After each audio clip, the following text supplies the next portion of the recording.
From AccuWeather.com, this is AccuWeather Daily, a brief host-read article. It's weather news in a nutshell.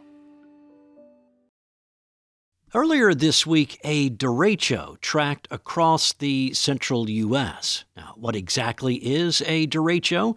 Sometimes called an inland hurricane, a derecho is a rare bowed line of thunderstorms with hurricane-force wind gusts often over 100 miles per hour. The storms cause massive wind damage over a large area, often leaving behind significant damage and power outages that can last for days, even weeks. The term derecho comes from the Spanish word for straight, a nod to the powerful straight-line winds that cause the most destruction. Now, in contrast, tornado comes from the Spanish word meaning to turn, highlighting the key difference in wind behavior. One of the most famous derechos occurred back on June 29th of 2012 when a storm complex developed in northern Illinois and caused massive wind damage all the way through Washington, D.C. More than 4.2 million electric customers lost power during that event. Historically, derechos were most commonly defined with a dimension of 250 miles long and 60 miles wide.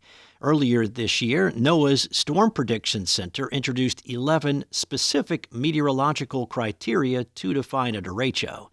The massive storms are most common in the plains and Midwest and are usually generated from mesoscale convective systems, which are often stronger in the overnight hours. Due to the widespread intense winds, people should prepare for an approaching derecho the same way that you would if a tornado were approaching.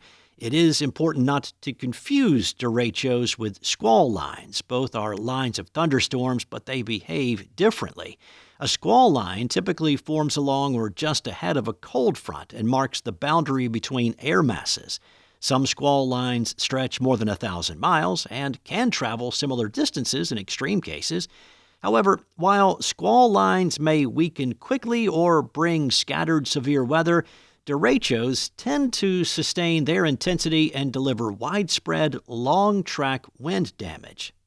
AccuWeather's senior meteorologist Dan Pitnowski says derechos and their parent thunderstorm complexes often form and move along the northern edge of a large rim of heat.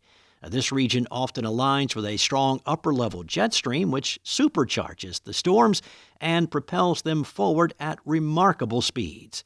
Now, there are exceptions, like the one that hit the Northeast on April 29th of this year. That's all for now. You can find regional forecasts and science-based articles at AccuWeather.com. And for your local forecast at your fingertips, download the AccuWeather app. Enjoy the rest of your day. Be safe. I'll be back tomorrow with more from AccuWeather.